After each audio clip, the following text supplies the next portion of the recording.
मैं हूं प्रत्युष खरे। आप सोच रहे होंगे कि प्रत्युष खरे को क्या हो गया, स्टूडियो के अंदर इसने ये मास्क क्यों लगा रखा है। दरअसल इस वक्त देश में हर कोई डरा हुआ है और इस डर की वजह है एक वायरस, क्योंकि अब तक देश भर में 3 केस आ चुके हैं और तीनों केस जो हैं वो बच्चों के हैं। हालांकि डॉक्टर्स कह रहे हैं कि उनकी हालत स्थिर है, एक को अस्पताल से डिस्चार्ज भी कर दिया गया है। लेकिन आप याद कीजिए, ठीक ठंड के समय में भी जनवरी के महीने में 30 जनवरी को कोरोना का, कोविड का पहला केस हिंदुस्तान में आया था और अभी भी जनवरी का महीना चल रहा है। लोग डरे हुए हैं, दहशत में उनको लग रहा है कि कहीं ये कोविड जैसी दूसरी महामारी की एंट्री तो नहीं हो रही है। और इसमें लक्षण वही है, सर्दी, जुकाम, सांस लेने में प्रॉब्लम, बुखार, जो कि आम सर्दी जुकाम बुखार वाले वायरस से मिलता जुलता है। लोग समझते हैं कि ये मामूली वायरल फीवर है, अपने आप ठीक हो जाएगा, लेकिन लोगों के मन में एक चिंता, एक टेंशन तो है। हमारे साथ आज एक बड़ा डॉक्टरों का पैनल हमारे साथ जुड़ रहा है, जो कि बताएगा कि ऐसी स्थिति से बचने के लिए क्या किया जाए और क्या ये वाकई में चिंता वाली बात है, ये HMV वायरस। इस पर हम आगे बहस करेंगे, चर्चा करेंगे, लेकिन उससे पहले छोटी सी रिपोर्ट आपको दिखाते हैं।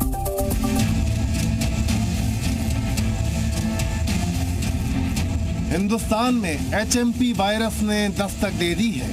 बेंगलुरु से 2 और गुजरात से HMPV के संक्रमण के मामले सामने आए हैं। बेंगलुरु में 8 महीने और 3 महीने की बच्ची में HMP संक्रमण मिला है। इन बच्चों में बुखार की शिकायत थी। हालांकि इन बच्चों में चीन जाने की कोई ट्रैवल हिस्ट्री नहीं है। वहीं गुजरात में HMPV का पहला मामला सामने आ चुका है। अहमदाबाद में 2 महीने का बच्चा HMPV से संक्रमित मिला है। बच्चे में सर्दी और बुखार के लक्षण थे।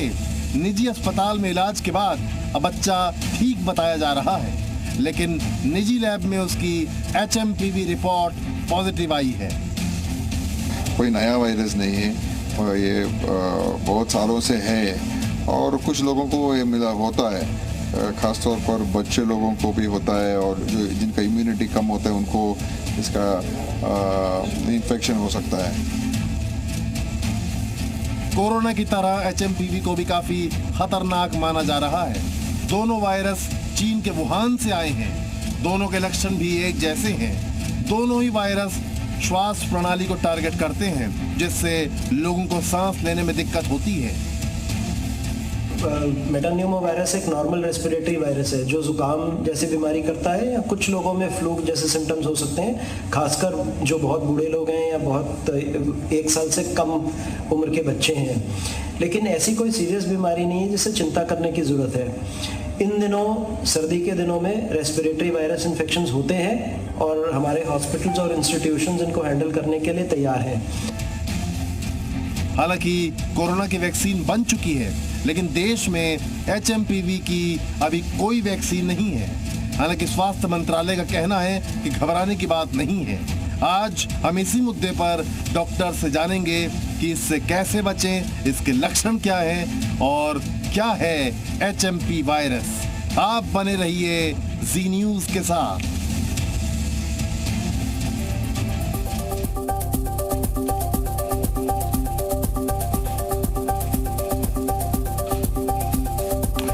तो चलिए अब आपको बताते हैं कि आखिर इस वायरस से इस वक्त क्या हालात हैं। हालांकि 3 बच्चे जो एडमिट हुए थे, तीनों की स्थिति बेहतर बताई जा रही है और स्वास्थ्य मंत्रालय का कहना है कि हम स्थिति पर नजर रखे हुए, घबराने की कोई बात नहीं है। हमारे साथ खास मेहमानों का पैनल हमें ज्वाइन कर रहा है। हमारे साथ है अरुणाचलम सर, जो कि सीनियर पल्मोलॉजिस्ट हैं, साथ ही डॉक्टर राहुल केड़ा है, ये भी सीनियर पल्मोलॉजिस्ट हैं, और साथ ही डॉक्टर राजीव रंजन है, जाने माने बच्चों के चिकित्सक है, सीनियर पीडियाट्रिशियन है। मैं सबसे पहले डॉक्टर अरुणाचलम, मैं आप ही से समझता हूं, क्या ये जो वायरस है ये वाकई में टेंशन देने वाला है, चिंता देने वाला है? क्या कोरोना जैसी जो दहशत लोगों के अंदर बैठ गई है, क्या उतनी टेंशन लेनी चाहिए?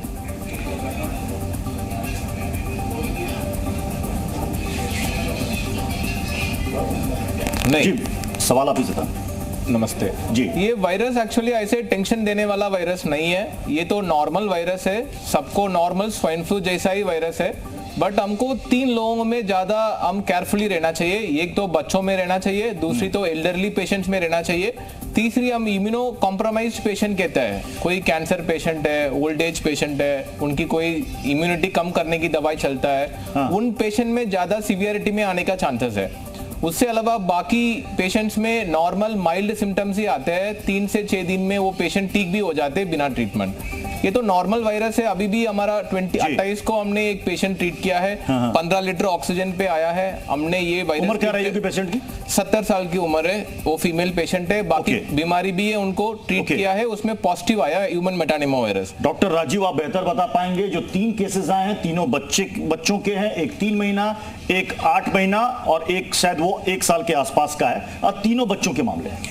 मैं जी न्यूज के माध्यम से बताना चाहूंगा कि हमें पैनिक करने की बिल्कुल आवश्यकता नहीं है। जैसा कि जानते हैं कि विंटर सीजन है, इसमें वायरल इन्फेक्शन काफी अपसर्ज रहता है। इसमें अभी RSV जो रेस्पिरेटरी सिंक्टियल वायरस है, ये भी काफी अपसर्ज पे रहता है, जो कि काफी केसेस बच्चों के आ रहे हैं। इसमें हमें बच्चों में यही ध्यान रखना है कि बच्चों की इम्यूनिटी कमजोर होती है, तो आपको गैदरिंग वाले प्लेसेस पे नहीं ले जाना है और उनको इम्यूनिटी पे फोकस करना है। जितना बचाव करेंगे, ऐसे भी हमने कोविड से निपटा है, तो बहुत कोविड प्रोटोकॉल सभी को पता है। अभी न्यूज आ रही है, पैनिक आ रही है, पेरेंट्स सावधान हो गए हैं, और मैं चाहूंगा पेरेंट्स को बताना कि आप इन्फ्लुएंजा वैक्सीन जरूर लगाएं, जो कि कहीं ना कहीं आपको वायरस से बचने में मदद करता है, आपको लड़ने की क्षमता बढ़ाता है।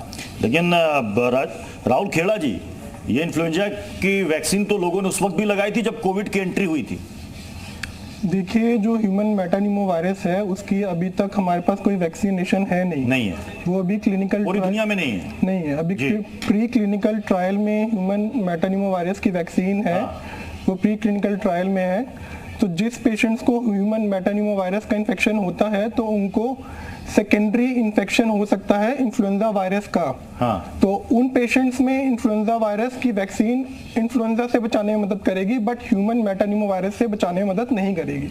तो ये बताइए कि ये कितना खतरनाक है, क्योंकि अब तक इससे फैटल हुआ हो ऐसी कोई जानकारी नहीं है। भारत सरकार कह रही है कि हम WHO से लगातार अपडेट ले रहे हैं। देखिए, ह्यूमन मेटानिमो वायरस की कोई अभी तक एंटी वायरल ट्रीटमेंट नहीं है। इसकी ट्रीटमेंट सिर्फ सपोर्टिव है। सपोर्टिव ट्रीटमेंट का मतलब, अगर किसी पेशेंट को खांसी आ रही है तो आप खांसी की दवाई दे दीजिए, बुखार की दवाई दे दीजिए, फ्लूइड्स दे दीजिए, पर कोई anti viral therapy human metapneumovirus की नहीं है जी। तो इसके लिए हमको सतर्क रहने की जरूरत है। तो डॉक्टर अरुणाचलम, ये जो मैंने स्टूडियो में ये पहन रखा है मास्क, कई लोग सोच रहे होंगे कि स्टूडियो में मास्क का क्या काम है, क्या हम फिर से वही कोविड वाले दौर में तो नहीं चले जाएंगे? क्योंकि याद कीजिए, जब कोविड भी आया था तो लोगों ने हल्के में लिया था। नहीं, आप सही कह रहे हैं। एक्चुअली ये मास्क तो कॉमन, जो भी इन्फेक्शन से बचाने के लिए मास्क बहुत मदद करता है। एंड हाइजीन है, वो दोनों हमको रेगुलरली करना चाहिए, ताकि कोई भी पेशेंट है, हम वो 3 तरीका से स्प्रेड होता है। एक तो एरोसोल स्प्रेड ही होता है, कोई कॉफ कर रहा है, कोई स्नीज कर रहा है, उनको स्प्रेड होता है। दूसरी तो कहीं सरफेस में अभी काशी मैंने कर लिया, हमको पॉजिटिव है, इस एरिया पे वायरस है, फिर कोई और आ रहे हैं, इसको टच कर रहा है, फिर उनसे आपको स्प्रेड होने का चांसेस है। So I think mask. Doctor Rajiv, इन तीनों बच्चों का कोई ट्रैवल इनकी हिस्ट्री नहीं थी, फिर भी इनमें वायरस तो थोड़ा सा लोगों को चौंका रहा है, ऐसा कैसे? ऐसा हो सकता है क्योंकि अगर उसको जो कैरियर होगा, हो सकता है जो उस वायरस का कैरियर हो, उसकी इम्यूनिटी काफी स्ट्रांग हो, वो सिम्टोमेटिक ना हो। लेकिन अगर वो इन्फेक्शन किसी और को पास करता है जिसकी इम्यूनिटी कमजोर हो, तो उसको सिम्टम्स जरूर डेवलप हो जाएंगे। दैट्स वाई जो कोविड प्रोटोकॉल्स क्या था कि आप ये मान के चलिए कि हर आदमी इन्फेक्टेड है, हम कहीं से भी उस इन्फेक्शन को पा सकते हैं। अगर जब आप इस मानसिकता के साथ रहेंगे तो आपका बचाव बहुत ही आसान हो जाएगा। चूंकि हमने कोविड के दौर को झेला है और कोविड हमारे बीच से गया नहीं है जी, तो क्या उस वक्त जो शुरुआत में लोग हल्के में ले रहे थे, अरे कुछ नहीं, मामूली सर्दी खांसी जुकाम है, बाद में कितना महंगा पड़ गया? मैं बताना चाहूंगा और तारीफ करना चाहूंगा, जहां सरकार भी सक्रिय है। आज आप देखें, तमाम न्यूज चैनल पे जानकारी दी जा रही है। अब लोगों के ऊपर है कि इसको आप काफी हल्के में सतर्क रहें, कितना अलर्ट रहें। तो अब आप इसको कितना लेंगे, वो आपको उससे बेनिफिट। डॉक्टर नाजल, में ये बताइए कि इसमें सबसे ज्यादा खतरा किसको है? छोटे मासूम बच्चों को, गर्भवती महिलाओं को, बुजुर्गों को, और क्या करना चाहिए बचाव के लिए? आई थिंक इन लोग कॉमन क्राउडेड प्लेसेस जाने से बंद करना चाहिए, पर्सनल प्रोटेक्शन तो करना चाहिए, मास्क पहन के जाइए, मार्केट जा रहे, कोई जगह जा रहे, फिर हैंड वॉश रेगुलरली करिए। एंड उससे अलावा उनको कुछ सेपरेटली इसके लिए करने का जरूरत है नहीं, डरने का भी जरूरत नहीं है। आई थिंक कोई भी इम्यूनो कॉम्प्रोमाइज पेशेंट है वो बेटर आप घर पे ही रहिए, ताकि विंटर मौसम में ज्यादा वायरस फैलने के चांसेस है। सो इसमें एयर जल्दी से मूव नहीं होता है, सो बेटर है कि हम सेफली रहना। डॉक्टर राहुल, अगर अभी आप चले जाइए 10 घर में चले जाइए तो 8 घर में कोई ना कोई सर्दी जुकाम फीवर से पीड़ित मिल जाएगा। अब वो कैसे पहचाने कि साहब ये मामूली सर्दी जुकाम है, कहीं एचएमपी तो नहीं है? देखिए, उसमें ये ज़रूरी है कि ये जो एरोसोल फॉर्मेशन से वायरस स्प्रेड होता है, तो इसमें हमें मिनिमम ऑफ 6 फीट का डिस्टेंस मेंटेन करना है अगर कोई एचएमपी वायरस का डायग्नोस्ड केस है पेशेंट तब। और घर में हमको मास्क लगा के रखना है अगर कोई एचएमपी वायरस पेशेंट है, और हैंड हाइजीन का बहुत इंपॉर्टेंट इसमें रोल है।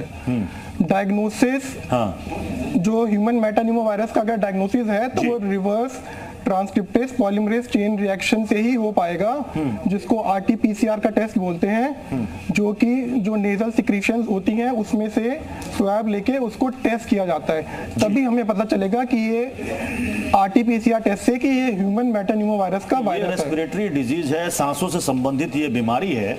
अब ये आम सर्दी जुकाम वाले वायरस से ये कितना अलग है, ये बताइए डॉक्टर। ये वायरस नॉर्मल सर्दी जुकाम वाली वायरस ही है। वही है। हम अलग तो आपको कभी पेशेंट सीवियरिटी होता है फिर तो अलग है, उन लोगों के हॉस्पिटल आना चाहिए। किसी को भी सांस ज्यादा फूल रहा है, ऑक्सीजनेशन कम हो रहा है, हम कोविड में जो फॉलो किया मोर और लेस वही फॉलो होता है। हम ऑक्सीजनेशन कम होता है, पेशेंट की ज्यादा सांस फूल रहा है और पेशेंट इज हैविंग प्रोटेक्टिव कॉफ वगैरह आ रहा है, एक्सरे में निमोनिक पैच आ रहे हैं, उन लोगों की डॉक्टर के पास जाना चाहिए, फिर उनकी केयर लेना जरूरी है।